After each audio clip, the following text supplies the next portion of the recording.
Jury now has the case in the Tex McIver murder trial. Both sides delivered their closing arguments today. Prosecutors took the evidence they say shows McIver murdered his wife Diane and presented it to the jury, while the defense tried to convince jurors it was all an accident. Now, Fox 5's Angelique Proctor was in the courtroom as both sides wrapped up their cases. And Angelique, give us the lowdown. I got to tell you guys, closing arguments did not disappoint. The courtroom was packed, including Fulton County District Attorney Paul Howard, as well as the staff from the Corey Company where Diane McIver worked. The state continued to say this was premeditated murder, while the defense says this case is consumed with doubt. Who will stand for the little girl whose love for Austin was endless? Who will stand for Diane McIver? Veteran prosecutor Clint Rucker opened his closing arguments with an original poem he wrote in memory of millionaire Diane McIver. He stood next to a huge picture of the businesswoman. Her husband Tex admits shooting her in what he calls a terrible accident. But the state says the Atlanta attorney pulled the trigger for Diane's money.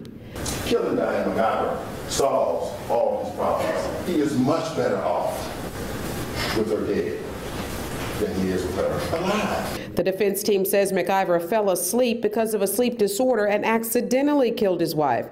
They describe the state's case as being full of speculation, red herrings, innuendo, and doubt. Why don't they have a motive that makes any sense? The defense points to a loving marriage between Diane and Tex and objected to what they call a character assassination of masseuse Annie Anderson.